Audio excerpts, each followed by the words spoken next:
Bonjour à tous, bienvenue pour votre journal hebdomadaire du district de Nyon. Au sommaire de ce 5 septembre, une page consacrée aux premiers citoyens du canton. Yves Ravenel sera avec nous en plateau. Nous reviendrons également en images sur la réception organisée en son honneur dans la commune à Trélay.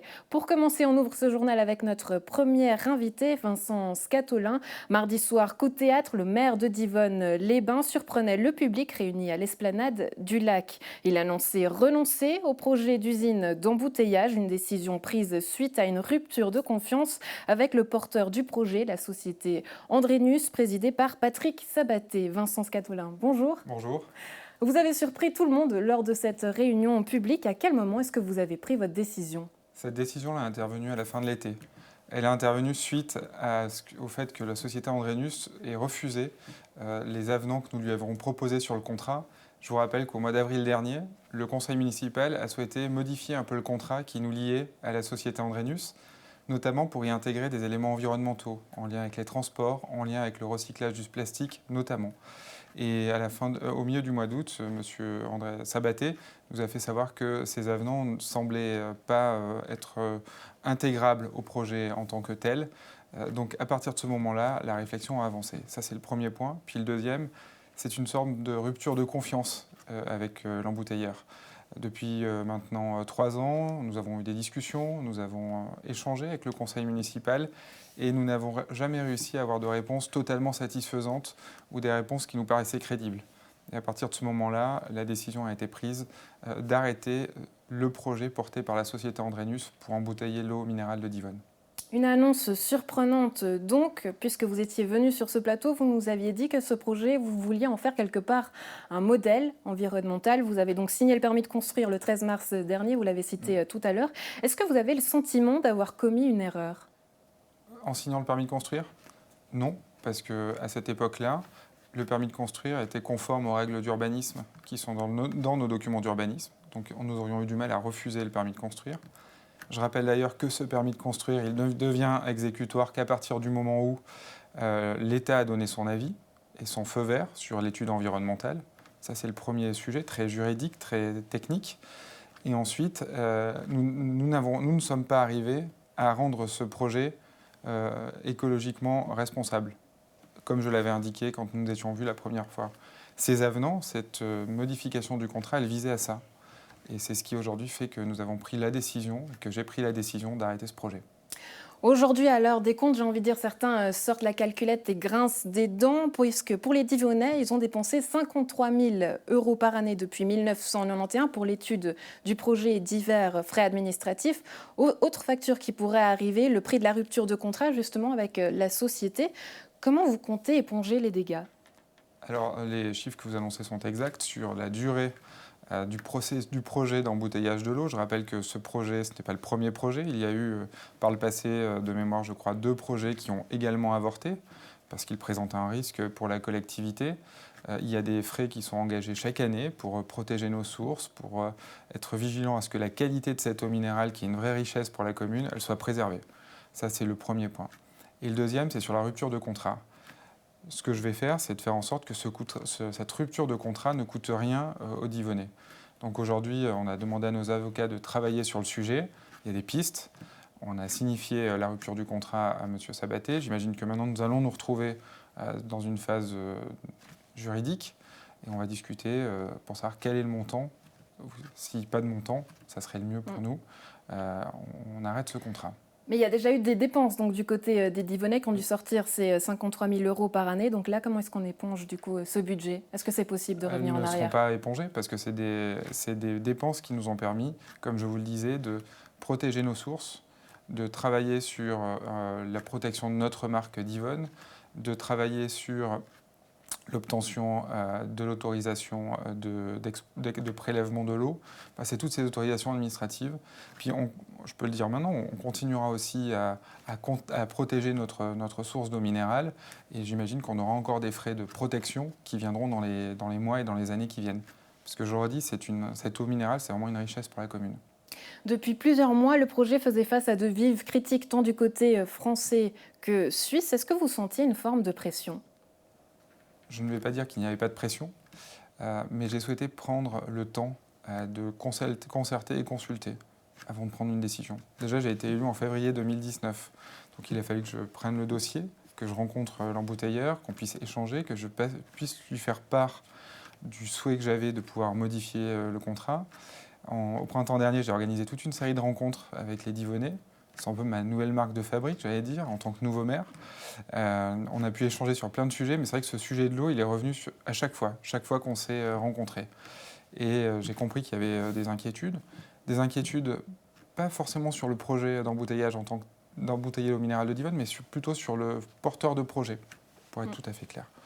Et c'est ce qui, à cette consultation, ces échanges avec les élus, ces échanges avec les différents partenaires, notamment avec les communes suisses, nous ont permis aussi de nous forger une opinion. Et ce temps de la consultation, il a été nécessaire pour prendre une décision qu'aujourd'hui j'estime plus responsable pour la commune. Certaines langues disent également que votre décision serait motivée également par l'approche des élections. Est-ce que c'est vrai? C'est pas vrai. Parce que ça n'a joué aucun poids sur la balance. Le plus simple aurait été que je laisse ce dossier sur la table, puis que les futures élections municipales soient un référendum pour ou contre ce dossier. Je pense que ça aurait été un manque de courage politique. J'avais indiqué, et je l'ai indiqué dans toutes les consultations que j'ai pu avoir avec les Divonnais, qu'on se positionnerait à nouveau en septembre sur le dossier. C'est ce que j'ai souhaité qu'on fasse. Et c'est ce que j'ai annoncé lors de la réunion publique. Ce que je souhaite aussi, qu'avec cette décision, on puisse demain avoir des échanges avec les Divonnais sur toutes les autres politiques publiques qu'on peut mener. Aujourd'hui, on n'avait plus qu'un seul sujet qui occupait l'ensemble de nos débats, c'était souvent l'eau minérale. Et le projet d'embouteillage, vous avez hérité justement ce projet de votre prédécesseur, le maire Étienne Blanc, vous le citiez tout à l'heure, qui avait relancé le projet en 2016. Est-ce que vous avez discuté avec lui suite à votre décision? Je l'ai informé de la décision que j'ai annoncée aux Divonnais mardi dernier. Quelle a été sa réaction? Je crois qu'il a pris acte de ma décision appuyée par les élus. Et comme tout le monde, je pense qu'on peut toujours regretter l'arrêt d'un projet tel qu'il soit. Que ce soit un projet, dans ce cas-là, d'embouteillage de l'eau ou d'un autre type de projet dans une collectivité. Du côté suisse, les communes de Tersanne sont plutôt soulagées que ce projet s'arrête. Ce matin, vous avez eu d'ailleurs rendez-vous avec les communes de Tersanne. Comment ça s'est passé? Qu'est-ce qui s'est discuté? C'était un rendez-vous qui concernait le permis de construire de l'usine, pour lequel il y a eu un recours. J'ai du coup informé plus formellement l'ensemble des communes de la Terre Sainte de la décision d'arrêter le projet Andrenius. Nous avons discuté de leur action ou de ce qu'ils allaient faire aujourd'hui et demain sur le permis de construire. Voilà la teneur des propos que nous avons eus. Et puis surtout, nous avons conclu en disant que cette histoire de l'eau de Divonne nous avait permis de nous rencontrer et que nous étions bien conscients qu'aujourd'hui, il était nécessaire qu'il y ait des échanges plus fréquents, plus réguliers entre nous, parce qu'on a une population qui vit sur le même bassin de vie et qui rencontre les mêmes difficultés, que ce soit des difficultés de mobilité, de logement, et que nous devions continuer à essayer de trouver des solutions pragmatiques à tout cela. Un projet qui vous a donc rassemblé, mais est-ce qu'aujourd'hui, finalement, ce projet d'usine, il est définitivement fermé, mis à la porte, conclu? Le projet Andrenius, oui. Oui, très clairement. Mais comme je l'ai indiqué lors de mon propos le 3 septembre, j'ai deux autres idées sur l'eau minérale. La première, c'est de pouvoir faire en sorte que cette eau minérale soit mise à la disposition des Divonnais. Aujourd'hui, aussi bizarre que cela puisse paraître, certains habitants de la commune ne savaient même pas que Divonne avait cette richesse, cette eau minérale. Donc je vais demander aux commissions municipales de travailler sur ce point-là.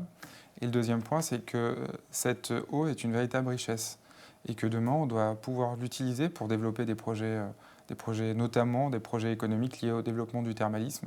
Et c'est d'ailleurs le sens du travail et des projets que nous avons actuellement sur la table avec la rénovation de notre centre aqualudique et la construction d'un nouvel établissement thermal. Donc cette eau pourrait être justement sur la table des Divonnais, mise en bouteille? Cette eau, les Divonnais pourront aller la chercher pour la mettre en bouteille sur leur table. Vincent Scatolin, merci pour ces précisions et merci d'avoir été avec nous. Merci à vous.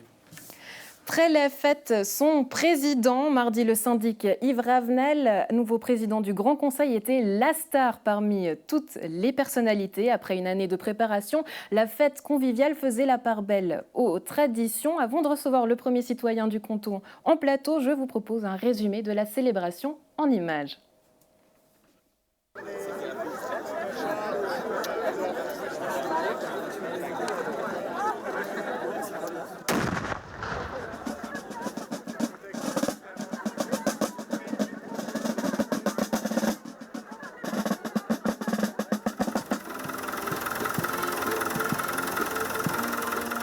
C'est une journée magnifique, c'est un grand honneur pour tout le travail que j'ai réalisé jusque-là.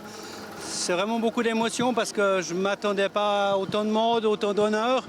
Mes copains, ils ont vraiment fait un travail extraordinaire d'organisation. J'espère que tout le monde aura du plaisir à Trélay.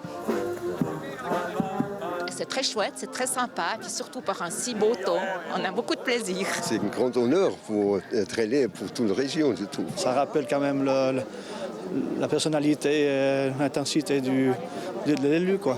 Qu'est-ce que ça évoque chez vous, finalement, que le syndic de Trélay devienne premier homme du canton?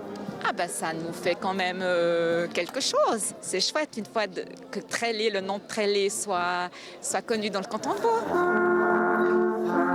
Pour la commune de Trélay, c'était finalement un challenge de réussir à organiser cette réception. Est-ce que ce challenge a été réussi selon vous? Alors cette célébration, elle est institutionnelle, elle est protocolaire, mais nous l'avons voulu amicale et conviviale. Et je crois qu'en entendant le bruit au buffet, c'est réussi. C'est une cérémonie qui lui ressemble. C'est une cérémonie qui se déroule dans son village avec les gens qui lui sont chers. Il a fait monter sur scène des chœurs. On sent qu'il a beaucoup de respect pour ces gens qui chantent des chants traditionnels. Cette cérémonie, est-ce qu'elle était aussi bien que la vôtre? Oh là là, vous me mettez mal à l'aise. Non, écoutez, je crois que c'est ça la richesse de ce canton, n'est-ce pas? Chaque région, chaque commune est différente. C'est une autre configuration, c'est une autre typologie commune beaucoup plus petite, bien sûr, en taille. Mais je suis convaincu que l'accueil sera extrêmement chaleureux. Le comité d'organisation nous l'a d'ailleurs déjà démontré.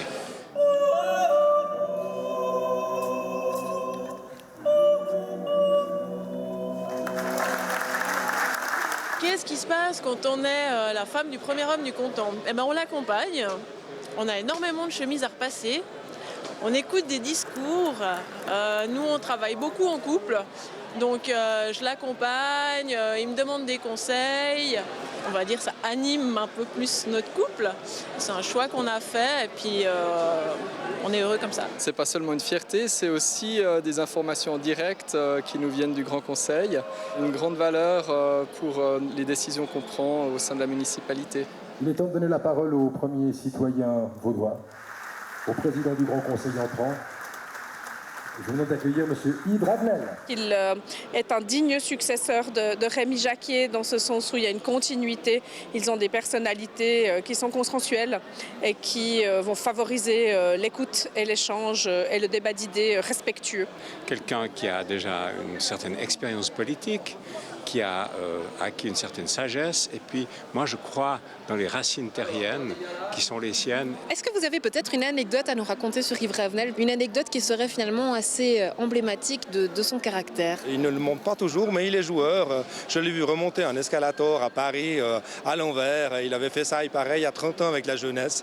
Il l'a refait dernièrement avec nous, on a bien ri. Quand il a été élu le 2 juillet, l'émotion qui se voyait sur son visage quand ses amis ont amené des vaches au milieu de Lausanne, c'était très touchant de voir son émotion à ce moment-là. Il dit beaucoup, il faut savoir ménager la chèvre et le chou. Et je suis pas très fan de cette expression, mais c'est vrai qu'elle lui va bien parce qu'il veut pas froisser les gens et puis voilà.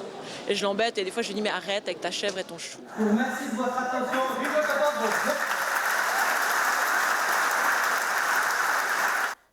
Yves Ravenel, bonjour, merci d'être avec nous. Bonjour. On parlera donc de la chèvre et du chou, vous l'aurez compris. Une journée remplie d'émotions pour vous, on l'a vu dans les images. Qu'est-ce que vous gardez de cette journée? Oui, une journée vraiment remplie d'émotions, beaucoup d'éloges à mon propos. Vraiment une chose extraordinaire d'accéder aujourd'hui à la première place du canton, j'ai envie de dire. C'est vrai que c'était beaucoup de reconnaissance, c'était une journée intense, c'était quand même aussi stressant. C'est vrai que ça passe très vite. J'espère que j'ai pu saluer un maximum de personnes et je crois qu'on a vraiment eu de la chance avec la météo. On a eu un comité d'organisation qui s'est donné vraiment de manière complète et totale. Et ça a débouché vraiment sur une magnifique journée et une belle réussite. Vous me disiez tout à l'heure que c'était presque comme un mariage. Oui, c'est une similitude qu'on peut faire. Ben voilà, parce qu'effectivement, vous l'avez dit, ben voilà, vous êtes peut-être l'homme du jour, et puis tout le monde souhaite vous serrer la main, vous transmettre des félicitations. Alors c'est vrai que c'est un certain stress. Et sur le nombre de personnes, malheureusement, je crois que je n'ai pas pu saluer tout le monde. L'occasion de les saluer peut-être maintenant à l'antenne, Yves Ravenel. Mardi 2 juillet, le Grand Conseil vaudois vous désigne président. Je vous propose de remonter brièvement le temps en images. C'est avec un grand plaisir et un plaisir non dissimulé, je pourrais dire, que le groupe UDC présente la candidature pour la présidence au Grand Conseil 2019-2020, celle de M. Ravenel. Bulletin délivré 130, bulletin rentré 130, bulletin nul 0, bulletin valable 130, bulletin blanc 16, majorité absolue 66. Est élu M. Yves Ravenel avec 111 voix. Félicitations, M. Ravenel.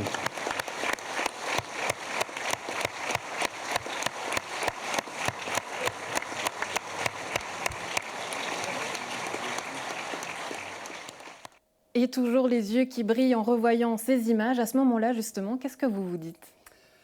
Oui, ben c'est une fois de plus beaucoup d'émotions. Voilà, c'est une élection, vous devez toujours rester humble devant une élection et vous avez quand même une certaine appréhension. C'est vrai que c'était aussi quelque chose qui était quelque part un peu stressant parce que ben voilà, tant que ce n'est pas passé, vous vous posez toujours un tas de questions. Et c'est vrai que j'ai aussi été vraiment bien élu et c'était une jolie reconnaissance. Vous êtes en fonction depuis 2 mois, donc petit bilan. Qu'est-ce que vous pouvez en dire? Comment ça se passe pour vous? Oui, alors en fonction depuis 2 mois, c'était déjà 2 mois intenses parce que j'ai eu l'occasion de participer au 100e anniversaire des Jeunesses Campagnardes. Vraiment aussi des moments magnifiques, un discours devant 3500 personnes debout sur les tables, un petit moment de solitude quand ils m'ont demandé de chanter. Vous l'avez fait? Je l'ai fait, oui, je l'ai fait. C'est vrai que ce n'était pas spécialement ma tasse de thé, mais je l'ai fait avec plaisir et de bon cœur. Et c'était vraiment quelque chose de magnifique et aussi beaucoup d'émotions. Après, dans un deuxième temps, la participation à la fête des vignerons avec l'apothéose, la journée vaudoise, 50 000 personnes au cortège, 25 000 personnes dans l'arène, les gens debout, le rang des vaches. Oui, c'était beaucoup d'émotions, vraiment du fond du cœur, beaucoup d'émotions. Et je veux dire, beaucoup d'humilité avec ça et de recul.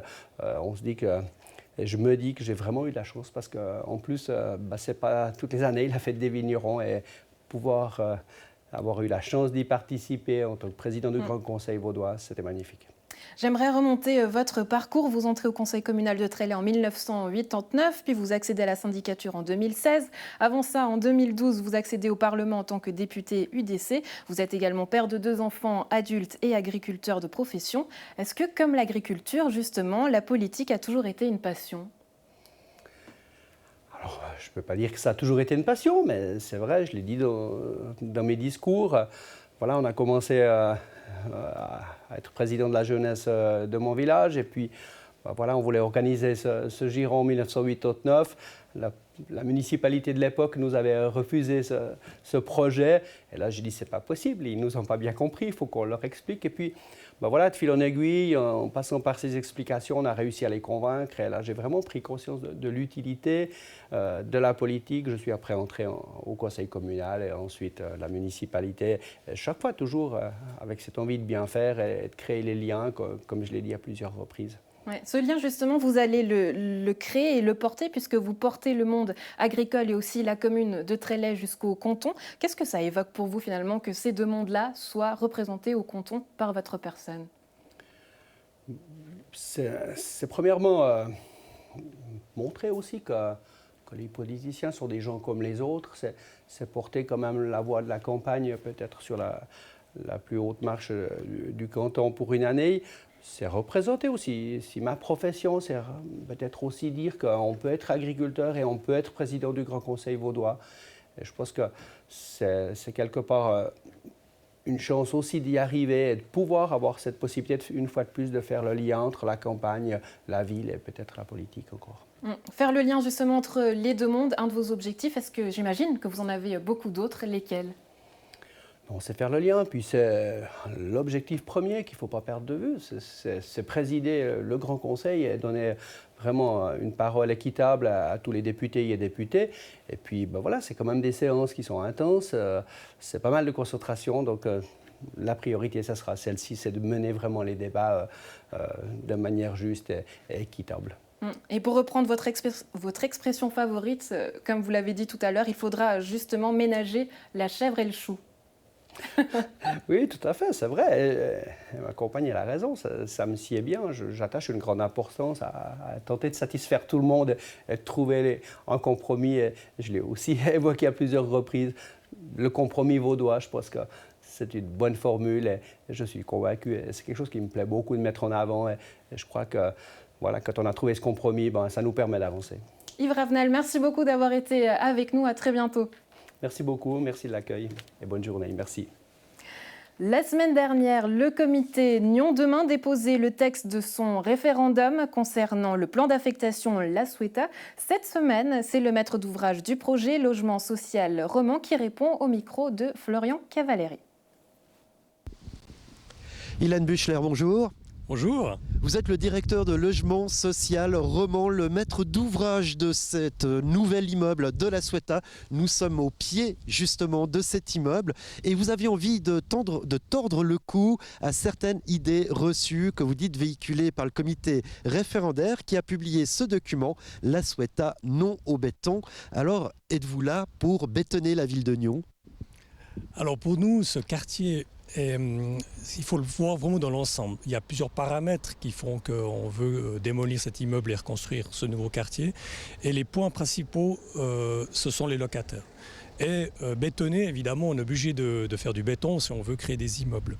Mais par contre, on a intégré tous les aspects liés à l'environnement, à l'écologie, à la qualité des logements. Pour nous, ça, ce sont vraiment tous les paramètres qui ont été intégrés dans le développement de ce projet. Alors je vous propose de reprendre justement les arguments du comité référendaire. Et le premier concerne le massacre supposé des arbres. Et notamment, plus de 60 arbres vont être sacrifiés sans que vous ne puissiez faire recours contre leur abattage. Est-ce vrai que ce nombre d'arbres, qui semble impressionnant, 60 arbres abattus par Logement Social Roman? Alors c'est vrai que le sujet des arbres a suscité beaucoup d'intérêt, surtout au niveau des politiques. Le plan d'affectation de La Sueta contenait évidemment un rapport, une notice sur l'environnement, sur l'inventaire complet des arbres. Donc il était à disposition de tous les citoyens, des conseils communaux pour qu'ils puissent renseigner parfaitement sur ce qui va être impacté. Et cet inventaire donnait un nombre de 66 arbres, ce qui est exact. Aujourd'hui, cet inventaire a été remis à jour, évidemment suite aux intempéries, puis à certaines états sanitaires qui mettaient en danger la sécurité. Il y a eu quelques abattages anticipés et aujourd'hui, nous avons 54 arbres qui vont être impactés. Mais combien vont être replantés? Est-ce que par exemple ce fameux séquoia, qui est un peu le symbole de ce quartier, va être abattu? Alors évidemment, ce séquoia va être impacté aussi. Tous les arbres qui sont présents sur ce site n'ont pas une rareté particulière. Donc nous, le but, c'est évidemment, quand on touche des arbres, il y a des compensations qui sont à prévoir. Il y a des règles très strictes, très sévères à ce sujet-là, et nous le respectons. D'ailleurs, ce qu'il faut aussi voir, c'est que nous allons replanter beaucoup plus d'arbres, donc on va faire un effort nettement plus conséquent que ce qui est prévu. Je parlais de 54 arbres abattus et on va en replanter 76. Et ce sont des arbres aussi de grande taille. On veut pouvoir voir ces arbres pousser en pleine terre, donc ils vont atteindre des hauteurs jusqu'à 20-30 mètres. D'accord, un second argument développé au sein de ce document, l'étalement urbain. Parlez-nous de cet étalement urbain. Pourquoi ne pas avoir choisi l'option de reconstruire en hauteur et avoir choisi justement de créer des îlots d'habitation? Alors pour nous, évidemment, chacun peut avoir une opinion différente sur les formes. Ce qui était important, c'est de retenir la meilleure solution, celle qui permettait de répondre au mieux à toutes les attentes, c'est-à-dire au logement, aux surfaces effectivement impactées. Comme ici, on voit qu'il y a une grande surface bétonnée, elle va disparaître. Il faut savoir qu'à la fin du projet, nous aurons nettement plus de surfaces vertes qu'aujourd'hui. Et elles seront aussi de meilleure qualité. C'est-à-dire que nous allons investir de manière conséquente dans l'arborisation de ces surfaces. Et ça, ce seront les habitants qui vont profiter pleinement. Parole de maître d'ouvrage. Enfin, on va parler aussi des îlots de chaleur. Alors vos opposants suppose justement que vous allez créer des îlots de chaleur, notamment avec ces cours intérieurs à l'intérieur des immeubles, promiscuité, peu d'air qui circule et finalement peu d'utilisation pour l'utilisateur. Alors, c'est vrai qu'au niveau des formes urbaines, toutes les questions, toutes les options peuvent être possibles. Hein. Chacun peut amener son opinion, son avis là-dessus. D'ailleurs, c'est dans cet objectif-là qu'on a créé cet atelier participatif et créatif qui a permis à plusieurs professionnels de se regrouper et d'analyser toutes les options possibles. L'îlot, tours même, hein, donc on a analysé les tours. Ce qu'il faut savoir pour les tours, c'est qu'il y a des aspects de confort et de sécurité nettement plus impactant les loyers parce que la construction est nettement plus chère. Donc pour nous, là, c'est une option malheureusement qui n'a pas pu être retenue dans l'intérêt des locataires et des futurs habitants qui vont être dans cet immeuble. Il fallait mieux reconstruire plutôt que rénover. Hein. Alors évidemment, la rénovation n'est pas une solution à long terme. Elle n'aurait pas permis aussi de maintenir des loyers abordables. Donc nous, la solution que nous présentons aujourd'hui est vraiment la meilleure pour tous les habitants de Nyon. Actuellement, une 60aine de logements sont inoccupés, 2 allées entières dans cet immeuble de la Ceuta. Les gens ont commencé à être logés. J'imagine que ce référendum coupe un peu le projet. Où en est-on justement dans ce chantier?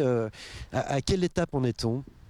Alors évidemment, nous avons déjà relogé une certaine partie des locataires sur un objet voisin que nous avons acheté clé en main. Donc on a pu faire cette transposition des locataires. Alors grande satisfaction parce que pour nous c'est important que tout se passe sans qu'ils soient impactés, sans qu'ils se retrouvent effectivement avec des résiliations de bail comme on peut déjà entendre autour de nous.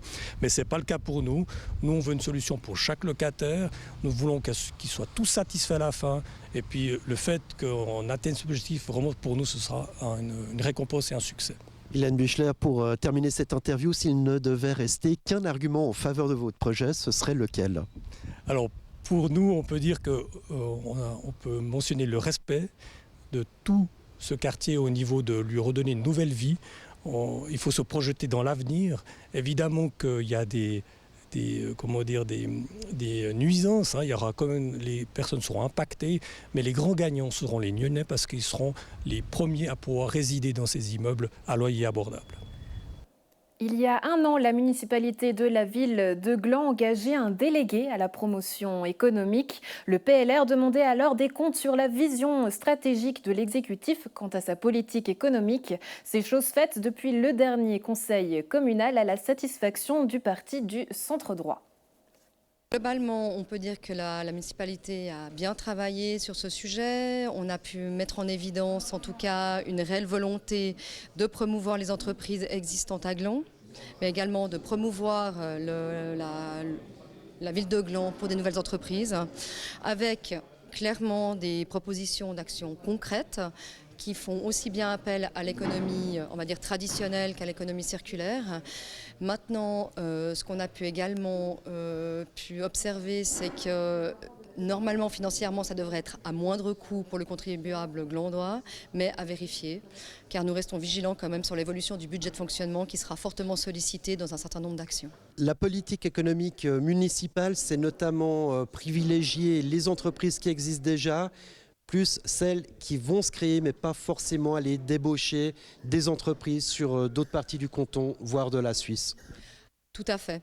Effectivement, la municipalité a été très claire là-dessus, c'est qu'il n'y a pas de vraie concurrence entre les communes. Il y a plutôt un partenariat pour trouver le meilleur site pour une entreprise étrangère qui souhaite s'implanter dans le canton de Vaud. Des nouvelles entreprises qui arrivent justement sur la commune de Gland comme CNN Money Switzerland. Et ça, c'est une bonne nouvelle pour Nyon Région Télévision. Le conseil communal de la ville de Gland a accepté jeudi dernier un crédit d'investissement de 50 000 francs pour la création d'un pôle média à Gland, regroupant notamment donc Nyon Région Télévision et CNN Money Switzerland. C'est une première pierre d'un chantier qui va continuer la semaine prochaine puisque Nyon validera ou invalidera le même préavis qui est soumis au conseil communal. Donc on espère qu'ils auront les mêmes réactions que Gland ce soir.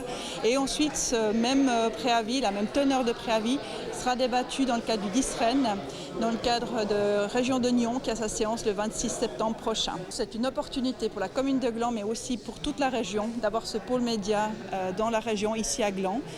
C'est un studio de haute qualité avec des technologies tout à fait nouvelles que nous envie pas mal de télévisions.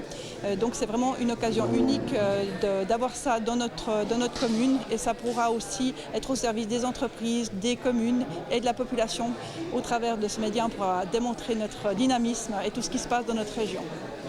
Même schéma du côté de Nyon. Lundi soir, le législatif nyonnais a également accepté un crédit d'investissement de 50 000 francs. À l'unanimité, moins 3 abstentions, les conseillers communaux ont ainsi marqué un soutien franc à la chaîne régionale. Le projet passera à la fin du mois de septembre du côté du conseil intercommunal de région de Nyon. Oui, absolument. Le conseil communal à Nyon a ce soir massivement soutenu la création d'un pôle média pour NRTV, notamment en collaboration aussi avec CNN Switzerland Money à Gland. Et je pense que c'est effectivement une magnifique opportunité.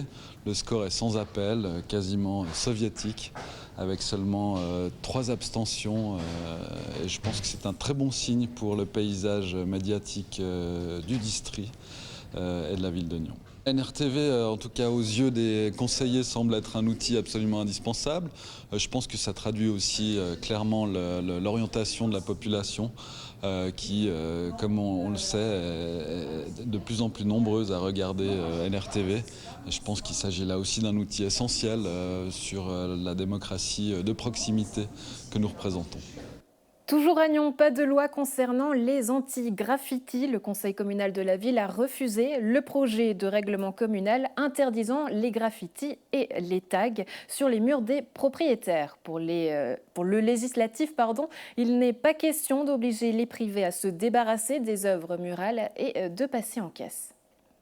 Le conseil communal ce soir a refusé à la quasi-unanimité d'adopter le règlement sur les tags et graffitis sur les murs de propriété privée parce que tout simplement la commission a produit un seul rapport en expliquant entre autres que c'est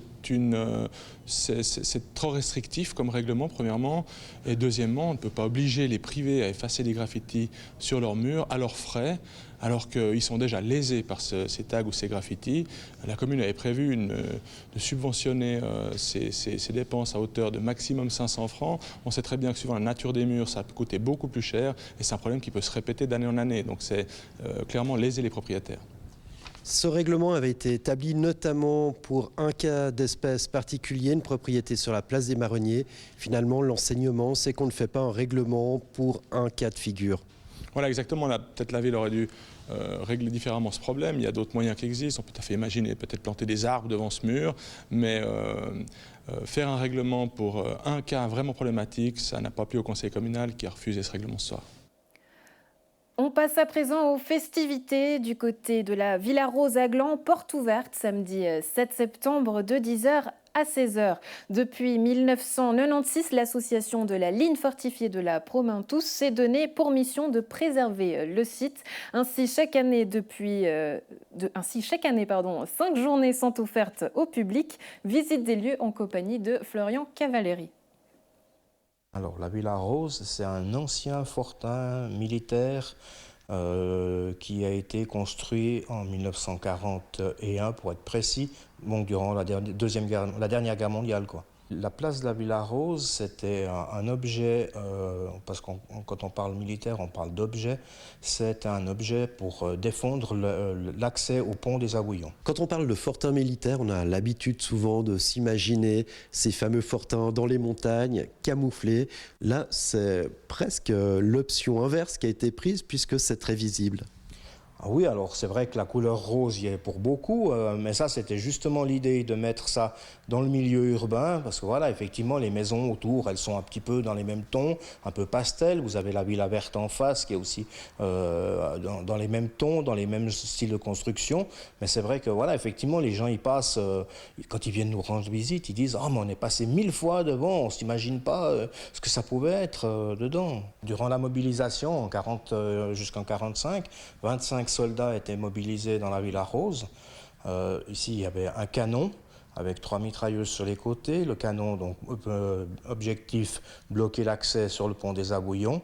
Et puis, les soldats, alors, ils étaient stationnés dans ce fortin environ 3 semaines, on dira comme ça. On n'a pas vraiment d'archives qui peuvent dire ça. Quel est l'intérêt de venir ici, à la Villa Rose, à l'occasion des journées portes ouvertes? Alors c'est clair qu'on a des passionnés.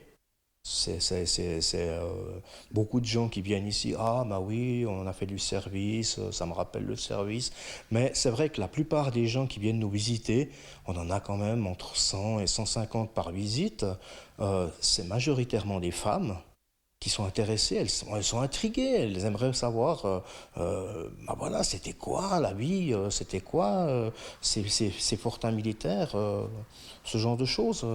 Puis quand elles viennent dedans, souvent elles sont estomaquées, elles sont surprises. Alors il y en a qui font demi-tour parce que oh, c'est militaire et tout, mais autrement c'est vrai que on a majoritairement des femmes, des familles qui viennent avec les enfants, parce que voilà, c'est un joli but de visite. On peut faire le sentier des Toblerones en même temps, voilà, on fait un petit package. Voilà qui fera plaisir à ces dames. Gingibana, c'est le nom du deuxième brunch géant organisé par Gingin, mon village. Rendez-vous le 7 septembre. Petite mise en bouche en images. Ouais, c'est un grand brunch qu'on a rebaptisé le Gingibana pour l'occasion. Donc on avait eu beaucoup de succès l'année dernière. On avait fait très peu de pubs, on avait un tout petit budget. Et on a quand même eu plus de 300 personnes durant la journée. Donc c'est très bien passé, les gens ont adoré le concept. Donc du coup on s'est dit qu'on allait remettre ça cette année. Puis c'était une bonne manière pour nous aussi de terminer l'été en beauté. Quel sera le programme de ce Gingibana ? Alors c'est un événement qui est très familial, hein. Donc il y aura donc un brunch géant avec des produits locaux à 100%. On va travailler aussi avec Captain Mousse pour des boissons, le panier gourmand pour la nourriture, des boissons, avec Paleta Loca aussi pour les glaces. On va aussi avoir des pies d'un producteur local, donc 100% local. On aura aussi des concerts, donc ce sera 5 concerts acoustiques avec Joshua Howlett, Matthew Newsham, Skyland, Morning August et puis Isa Rose. Voilà. Il y aura aussi des activités pour les enfants, donc des châteaux gonflables. Il y aura aussi des ateliers de maquillage, des ateliers de peinture. Voilà, c'est très familial. Et les festivités débutent à quelle heure ? À 10h30. Ça commence à 10h30 et ça se termine vers 17h30 à peu près. La ferme château du Bois de Chêne ouvre à nouveau ses portes. Après 2 ans de restauration, son inauguration officielle ce jeudi 5 septembre. Puis rendez-vous samedi 7 pour une visite publique de 7h à 17h. La ferme château est depuis 1961 un bâtiment d'importance régionale au recensement des monuments historiques de l'État de Vaud. Restauré, le lieu pourra désormais servir les acteurs en charge de la prévention du site. 2 logements de fonction ont été aménagés. Tous les détails dans notre édition de la semaine prochaine en compagnie de Florian Cavalieri.